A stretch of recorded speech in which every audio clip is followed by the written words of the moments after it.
Jangan lupa like, komen, dan subscribe channel YouTube TVRI Bengkulu dan nyalakan lonceng notifikasinya. Oke pemirsa, kita lanjutkan lagi obrolan kita pagi ini bersama Mas Panggi selaku pengrajin bambu ya Mas ya. Gitu. Dengan tema kita yang masih sama, yaitu inovasi bambu nih Mas. Gitu. Tadi udah bercerita tentang background sedikit gitu. Kita lanjut lagi kalau melihat market tadi. Paling jauh Mas Panggi kemana nih? Kalau untuk paling jauh, mungkin kalau hitungan jarak ya Mas ya? Jarak. Hitungan jarak itu ke Medan. Oh Medan. Iya, itu ke Medan. Tapi sebelum itu yang kalau pengiriman saya yang pertama itu ke Pekanbaru. Pekanbaru. Iya, itu Pekanbaru. Setelah itu kalau di Jakarta waktu itu saya nggak ngirim, tapi pas ikut pameran. Jadi langsung ikut event juga ya. Pernah ikut event juga. Jadi kalau untuk pengiriman itu ke Pekanbaru sama ke Medan, itu yang ada beberapa yang pesan dari sana. Itu melalui temen sih, temen yang ngepost. Waktu itu kalau nggak salah, yang kalau untuk pengalaman yang pertama ya itu melalui Facebook. Waktu itu tiba-tiba ada yang langsung ngechat terus minta dikirim. Nah itu berarti pertama. Belum. Tapi kalau untuk marketplace online sudah masuk kan Mas Panggi? Kalau untuk marketplace online itu saya baru sekarang ini yang saya coba di Shopee, baru saya buat akunnya seperti itu. Karena kemarin lebih banyak ke Bengkulu seperti itu. Oh, berarti mungkin pasarnya masih warga-warga lokal ya? Lokal ya. Kayak gitu. Iya. Tapi ada juga pengiriman itu. Kalau event di Jakarta kemarin mengikuti karena apa? Itu difasilitasi sama pemerintahan Kabupaten Bengkulu Tengah. Ya, itu difasilitasi. Judul acaranya itu Akasi sama Krianusa. Nah itu difasilitasi, jadi kita ikut pameran di sana.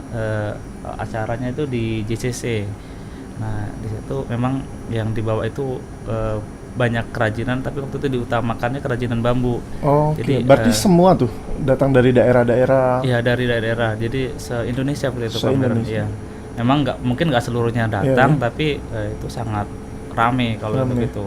Berarti ada dong inovasi-inovasi lainnya yang Mas lihat saat pameran itu? Pasti kalau itu. Jadi pengalamannya kan banyak. Jadi kadang kita saling tukar informasi sama teman-teman sesama pengrajin.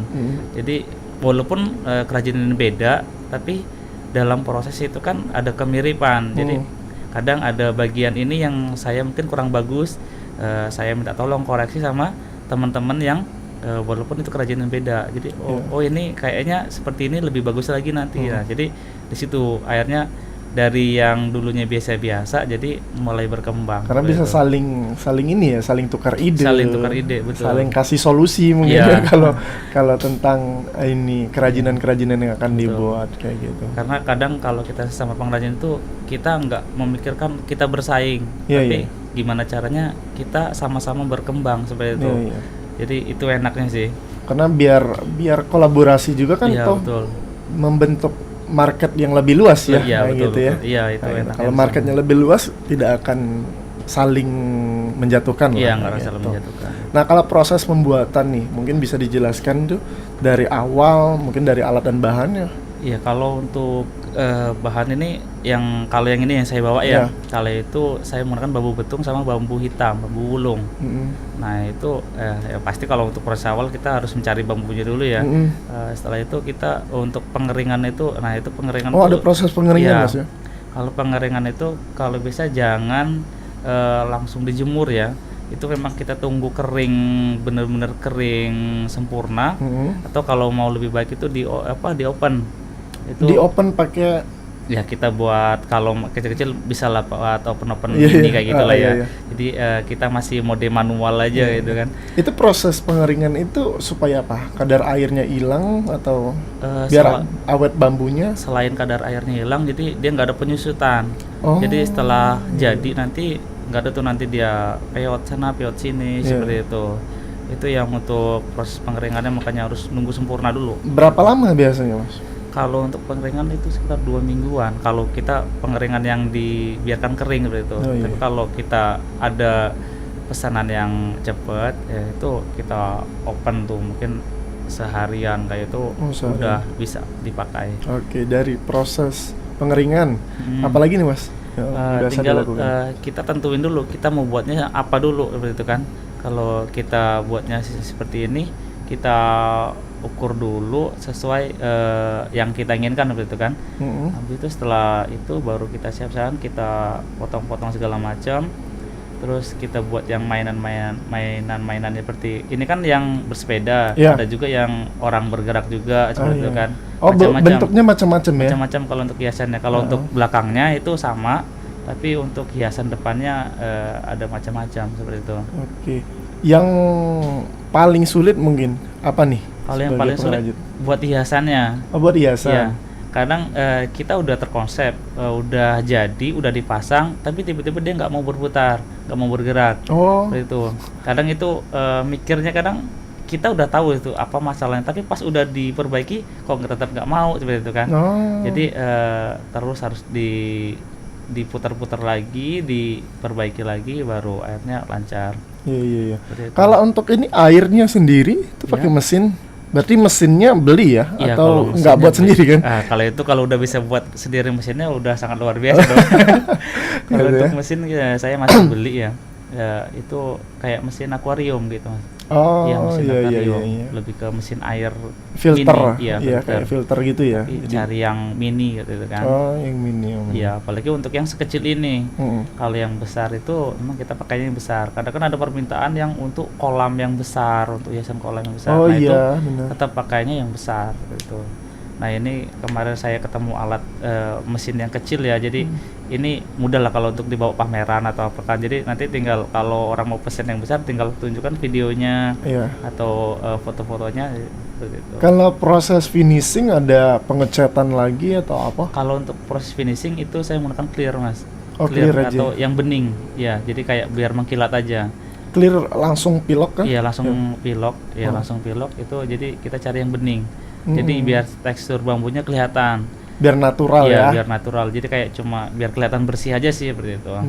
Kalau nggak seperti itu kan kayak kusam segala macam itu. Seperti itu. Dalam proses pembuatan apa yang harus diperhatikan nih?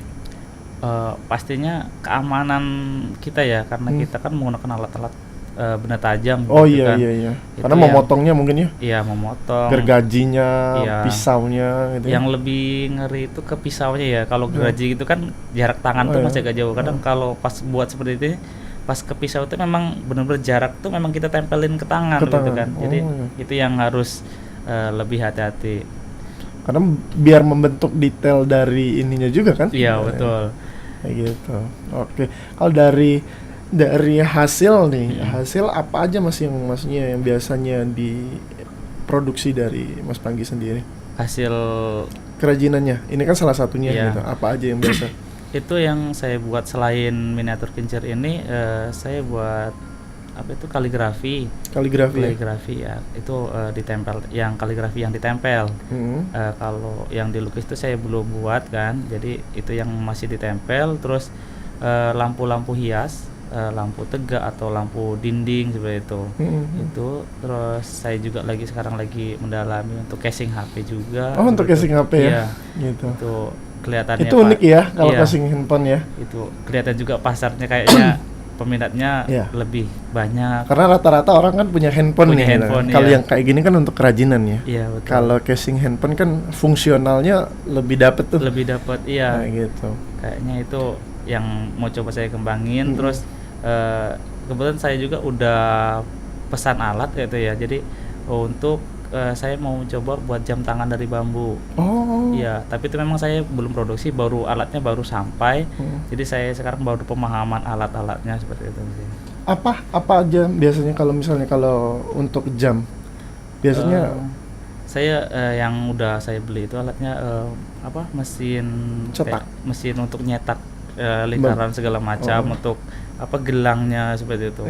Itu yang alatnya baru sampai. Terus itu untuk belajar alatnya kan beda basic tuh. Iya benar. Ininya kerajinan harus harus pakai yang komputer segala macam gitu. Nah itu saya belum terlalu mendalam, jadi lagi belajar itu. Mungkin next level lah ya. Iya, next itu step yang penting nanti alatnya sudah ada, jadi tinggal belajarnya. Berarti selama proses sendiri Mas Panggi melakukan sendiri kah?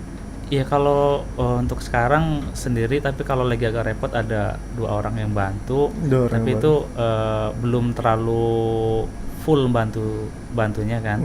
Jadi mereka juga bantunya yang bagian kasar-kasar, yang misalkan saya minta tolong nebang bambunya seperti itu. Iya.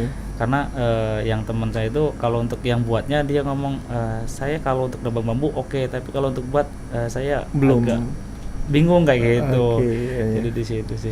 Baik, ditahan dulu mungkin Mas Panggi ya. Kita lanjutkan nanti cerita-ceritanya, pengalaman-pengalamannya siap. di dunia bambu nih. Gitu. Untuk para pemirsa jangan kemana-mana, tetap di Opini Obrolan Pagi ini.